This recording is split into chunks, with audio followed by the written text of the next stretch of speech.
นี่คือเห็ดเพาะวัดพาเพิ่งบนม่วงคำแดงหามาเมื่อกี้นี่ได้ที่ท่ายอยู่ในวัดเพิ่นได้นี่มีบุคคามาหาเห็ดเพาะเห็ดบดมือนี่หรือว่าหาดอกกระเจียวแต่ว่าได้เห็ดเพาะ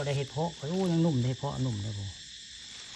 เห็ดเพาะอยู่วัดพาเพิ่งแล้วนี่ใกล้ๆวัดนี่แล้วนี่ได้บุกไก่กำลังออกได้เห็ดเพาะกำลังออกได้เห็ดเพาะวัดพาเพิ่งบ้านม่วงคำตำบลนาตาลกำลังออกใหม่ได้เห็ดเพาะกำลังออกใหม่มันดอกบัวใหญ่นะมันออกใหม่ไว้ง่ายฝนตกเมื่อกี้นี่เนาะเมื่อวานนี่ก็แห้งได้มันก็เลยเห็ดเพาะนี่แหละเห็ดเพาะแปลนได้เห็ดเพาะบ้านม่วงคำตำบลนาตาลเป็นบ่เท่าโอ้เมียผู้ข่าวว่ามันเป็นได้ฝนตกเด้เมื่อวานนี่มันเลยเป็นนี่แหละเห็ดเพาะละนี่เห็ดเพาะอยู่พาเพิ่งวัดพาเพิ่งม่วงคำตำบลนาตาลเห็ดเพาะออกดีได้บัวได้โม่ได้แม่ดีได้นี่เอาเรื่องจริงผ่านจอมาให้เบิ่งออกอะไรเห็ดเพาะมันว่าพาเดียวมาหารเห็ดกันบดได้แต่ว่าได้เห็ดเพาะไว้ไงเข้าทางเห็ดบดกับว่าอยากไปในดอกอยากเห็ดเพาะไปเรียกบุคคามาได้เห็ดเพาะได้มื้อนี้เดินทางพบเห็ดแล้วมาหาเห็ดบดได้เพาะมื้อนี้ดีกว่าบ่ได้มาหาเห็ดบดมันได้เห็ดเพาะมื้อนี้สายอะไรสายตืบแล้วสักหน่อยนี้ผู้ข้ากับซิโมชนะมือแล้วพอมันสายแล้วก็มันเห็ดเพาะก็ได้แล้วเนาะดอกกระเจียวก็เต็มก็ยังได้มื้อนี้ดอกกระเจียวเต็มก็ยังได้พูดเพิ่นนั่งท่ามึงหน่อยดอกกระเจียวก็เต็มก็ยังนะ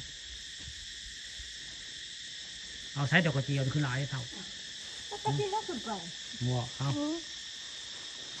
เป็นทุงนี่ก็เป็นบ่เอาไปให้ไผ่หลายทีไปก็เฮ้ยถ้าปลาเก็ดเขานั่งยิ้มมานะอยากไปกินถ้าทำบุกี้ทำคุณว่าให้ไผ่ก็ให้คุณว่าได้เมียผู้ข้านางสู้สดาคุณไปหาเห็ดบดผ่านได้เห็ดเพาะได้หมดนี่เห็ดเพาะบ้านมุงคำตำบลตาล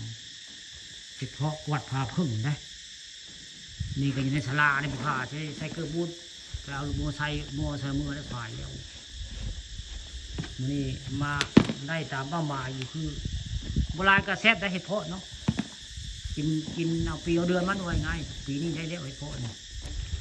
หากตัวนั้นท่านม่วงได้ผู้ข้าลงทิพไป